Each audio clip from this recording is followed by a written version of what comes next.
욥기 12장에 이어서 13장도 세 친구 모두에게 주는 욥의 대답이라고 보시면 될 것 같습니다. 키가 되는 말씀이 3절 말씀인 것 같아요. 3절 한번 보세요. 보면 뭐라고 얘기합니까? 참으로 나는 전능자에게 말씀하려 하며 하나님과 변론하려 하노라. 우리가 여러분 이 욥기 말씀을 좀 읽어보면서 지루하다는 느낌을 계속 받았잖아요. 이 욥의 세 친구가 욥에게 들려준 충고나 제안은 뭐였습니까? 어찌 보면 지루한 말장난처럼 느껴집니다. 계속해서 하나님을 옹호했어요, 친구들은. 그리고 욥이 그렇게 고난당하고 그렇게 하루아침에 쫄딱 망한 것은 뭔가 하나님께 잘못한 것이 있기 때문이니까 회개할 것을 말하는 그 정죄에 욥이 지쳤습니다. 그래가지고 욥이 3절에 말한 것처럼 참으로 나는 전능자에게 말씀하려 하며 하나님과 변론하려 하노다. 그들의 말에 지친 나머지 욥은요, 전능자에게 말씀하려 하며 하나님과 변론하고 싶다고 하는 갈망을 품게 됐다라고 얘기합니다. 여러분, 욥이 하나님을 상대로 자기 자신의 억울함을 좀 다 소연하면서 뭐가 옳고 그른지 이 시시비비를 따져보고 싶은 이유가 있었던 것 같아요. 그 말씀이 4절에 나옵니다. 4절 보세요. 뭐라고 얘기합니까? 너희는 뭐래요? 거짓말을 지어내는 자요 다 쓸모없는 의원이니라. 이 친구들이 자신과 하나님에 대해서 거짓말을 지어내며 결국 욥 자신의 상처를 치유하는데 전혀 쓸모없는 의원이라고 하는 것이 드러났기 때문이라고 욥이 얘기를 해요. 그러니까 자기가 하소연할 곳은 누구예요?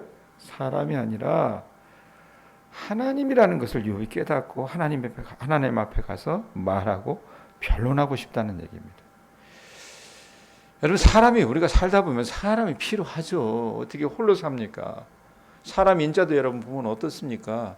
같이 살라고 한자도 보면 이렇게 써 있잖아요. 예? 그런데 이 인간이라고 하는 존재가 여러분 어느 때는 필요하지만 길게 보면요, 별 도움이 못 되는 게 인간이라고 하는 존재인 것 같습니다. 욥의 친구들도 여러분 처음에 욥에게 어떤 이 서문답에 가까운 얘기들을 했을 때는 선한 의도로 얘기했을 거예요. 그런데 여러분 어떻습니까? 소금치는 그 이야기들이 계속 쌓이다 보니까 욥에게는 상처밖에 안 되는 겁니다.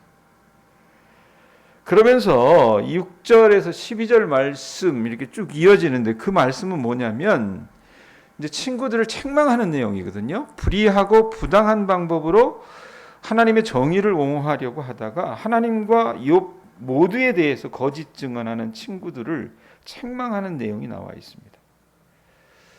쭉 보시면 여러분 크게 어려운 말씀들은 없어요. 그런데 조금 우리가 봐야 될 게 뭐냐면 8절과 10절 말씀 보면은 낯을 따른다라고 하는 표현이 있어요. 거기 보면 8절에도 보면 너희가 하나님의 낯을 따르려느냐, 10절에도 보면 만일 너희가 몰래 낯을 따를진대 라고 하는 표현이 있어요.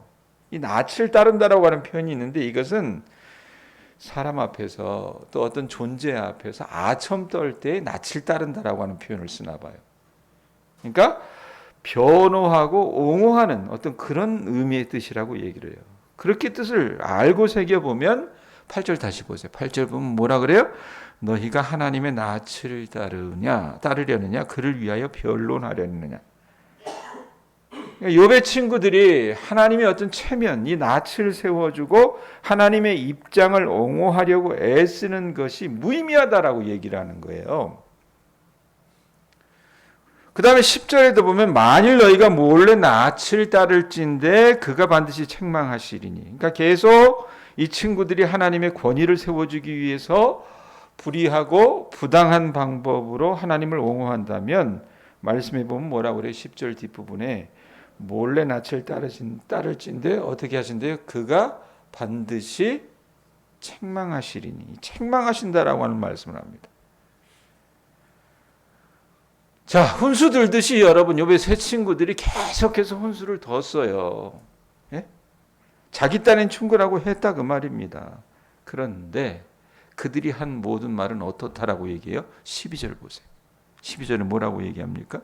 너희의 격언은 재 같은 속담이요 너희가 방어하는 것은 흙으로 쌓은 토성이니라.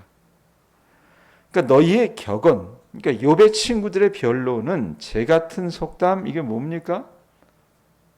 한낱 쓸모없는 잡담에 불과할 뿐이고, 이 사람들이 욥에게 충고한다면서 하나님의 권위를 세워야 되기 때문에 그 하나님의 권위를 방어한다고 내세운 그 논리는, 토성은 여러분 돌로 쌓은 성하고는 다르잖아요. 흙으로 쌓은 성은 쉽게 무너집니다. 그렇게 규정을 하고 있어요. 그러면서 여러분 욥이 하고 싶은 말이 뭘까? 제발 좀 그만하라는 겁니다. 그만하고 이제껏 너희들이 내게 한 말은 아무 쓸모없어라고 그렇게 얘기하는 거라고 보시면 될 것 같습니다.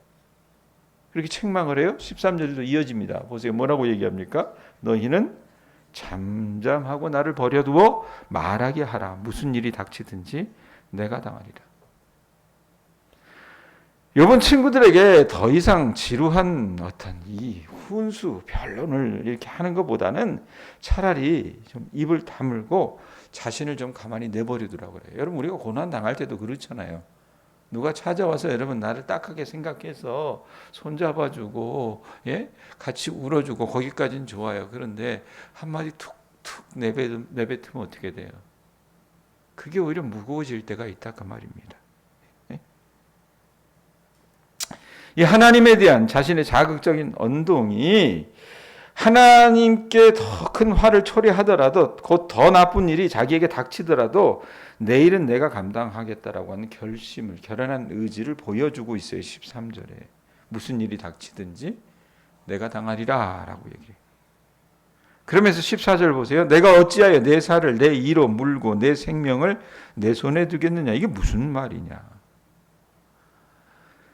내 살을 내 이로 물고 내 생명을 내 손에 두겠느냐. 이 말은요, 무슨 말이냐면 자기가 지금 당하고 있는 고난 때문에 하나님께 정면으로 대들어가지고 소송을 불사하는 행위. 3절에 보면 분명히 얘기했잖아요. 전능자에게 말씀하려 하며 하나님과 이제 변론하겠다라고 얘기를 하잖아요.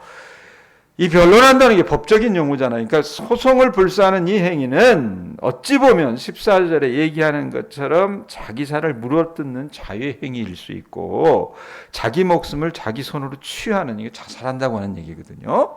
그런 행위일 수 있다라는 의미로 얘기를 하는 것 같아요. 그러니까 곧 하나님을 소송의 당사자로 삼고 하나님과 다투는 일은 여러분 무모한 일이죠. 자기 살을 이로 물어뜯는 것이며 자기 손으로 자기 목숨을 끊는 것 같은 위험한 행동이라는 것을 욥도 알아요. 그런데 왜 이런 말을 하느냐? 죽을 각오를 하고 자기가 하나님과 다퉈보겠다는 의지를 지금 나타내고 있는 거라고 보시면 됩니다.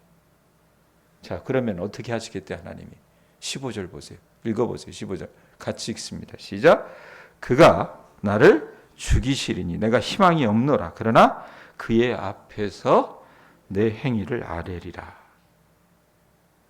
죽을 각오를 하고 하나님과 다퉈보겠다고 하는 결연한 의지를 딱 보였을 때, 그때에 그가 나를 죽이시리니 내가 희망이 없노라. 그러나 그 앞에서 내 행위를 아뢰리라. 이 말은 뭐냐면 자기가 하나님께 직접 나아가서 시시비비 뭐가 옳고 그른지를 가리는 행위, 그 행위는 어떻게 보면 목숨 걸고 나가야 돼요. 하나님 앞에 나가는 거기 때문에.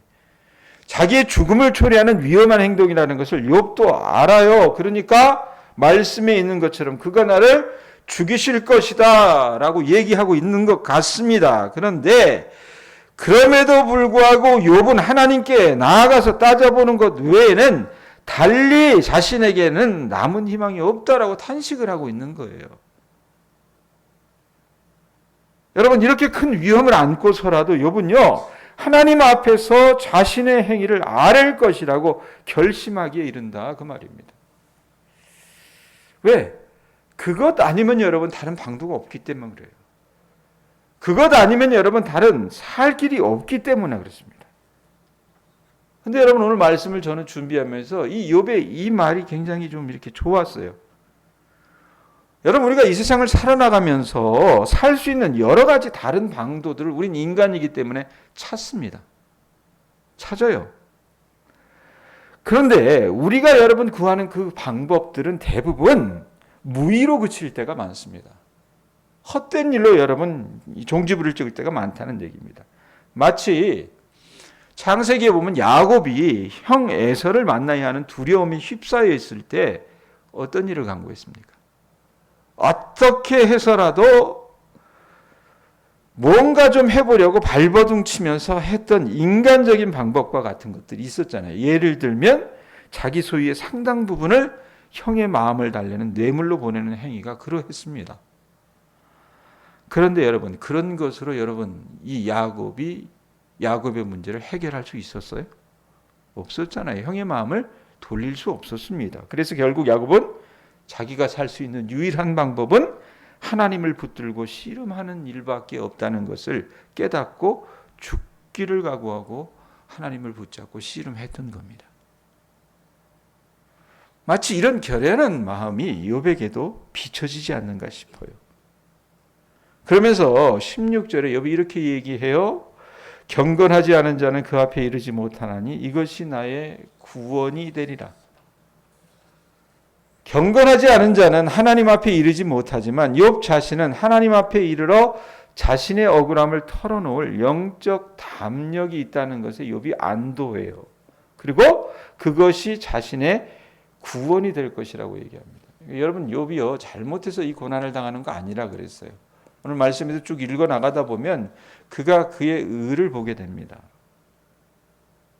여러분, 우리가 욥의 고백에서 드러났듯이 하나님께 필사적으로 매달리고 하소연할 수 있는 이 집요함은 하나님의 자녀에게 구원을 가져다 줄 때가 굉장히 많습니다. 하나님을 집요하게 찾는 마음 그 자체를 하나님은요 기쁘게 보신다는 말입니다. 하나님이 당신께로 이끌어주는 사람만이 이 기도의 치열함과 집요함을 가질 수 있다라는 얘기입니다. 욥은요 고난당하면서 이 길로 인도받은 것 같아요. 이걸 알았던 것 같아요. 죄 없는 자신을 일방적으로 쳐대시고 부서뜨리시는 하나님의 낯선 모습을 보고 욥이 여러 번 깜짝 놀라고 충격을 받긴 했지만 단 한 번도 하나님이 불의하다고 노골적으로 비난하지 않았어요.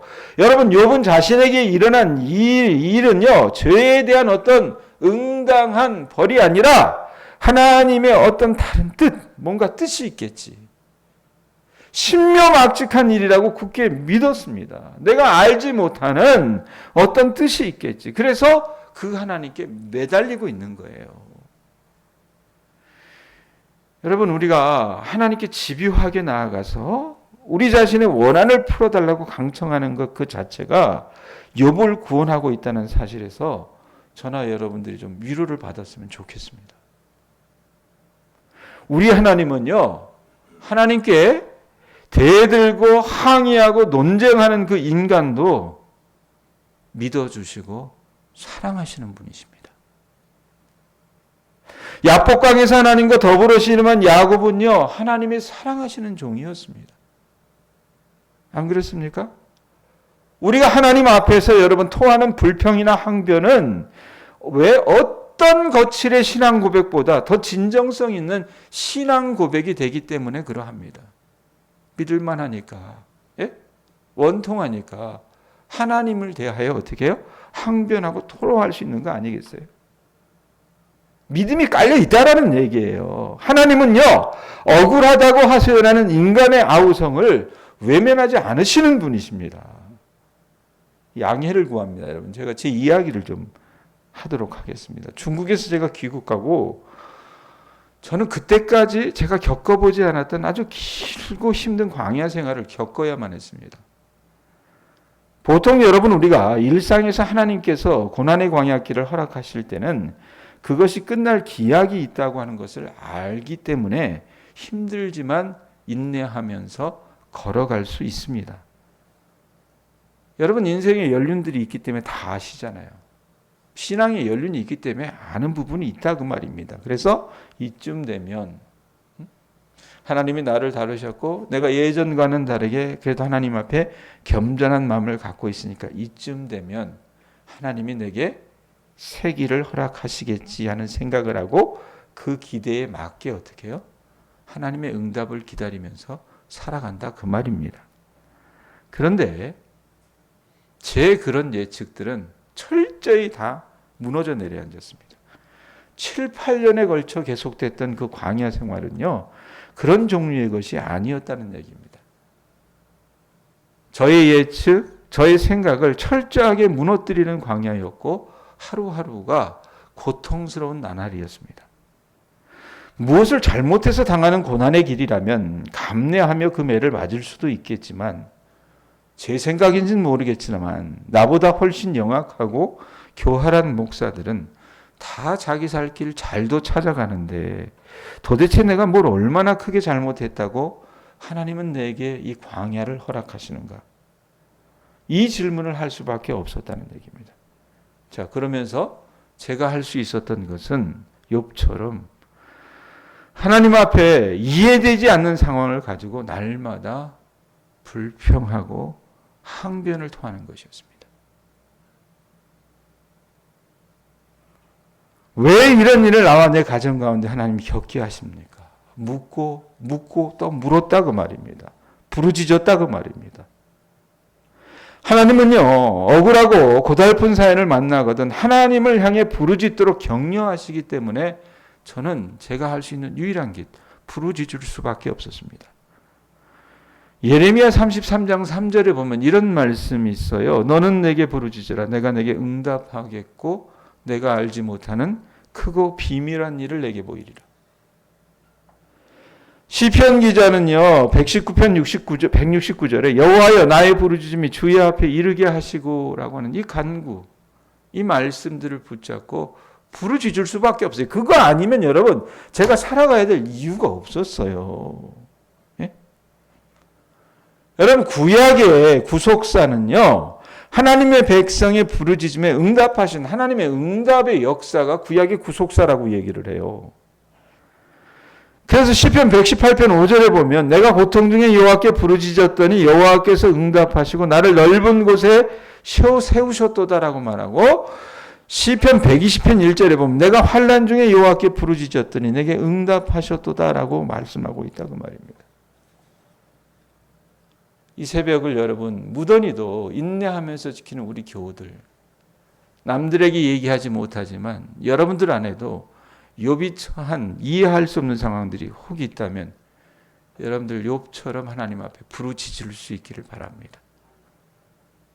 도대체 내 새끼가 왜 이렇게 아파야만 하는 것인지, 도대체 내가 하는 일들은 왜 이렇게 술술 실타래처럼 풀리지 못하고 엉겨가야만 하는 것인지, 남들이 봤을 때도 참 부끄러울 만한 그런 상황들이 여러분들 앞에 펼쳐져 있다면 사람들의 이야기에, 사람들의 훈수에 여러분의 귀를 여는 것이 아니라 원통한 그 사연을 가지고 하나님 앞에 나가실 수 있으라고 말입니다. 오늘 우리에게 약한 부분이 뭡니까? 부르짖지 않는 것입니다. 억울한 일이 있거든, 불평할 일이 있거든 하나님 앞에 가서 말하시고 하나님 앞에 가서 변론하시라 그 말입니다. 그럴 때에 하나님의 응답의 역사가 우리 교우들의 삶 가운데 있을 줄로 믿습니다. 80이 넘어도 그건 할 수 있어요. 부르짖는 건. 그죠? 안 그래요? 하나님 앞에 사생결단의 각오로, 욥이 그렇게 했잖아요. 죽으면 죽겠다고. 그런 결단의 각오로 하나님 앞에 여러분들 나아가실 수 있기를 바랍니다. 그럴 때 응답 주실 줄로 믿습니다. 기도하겠습니다.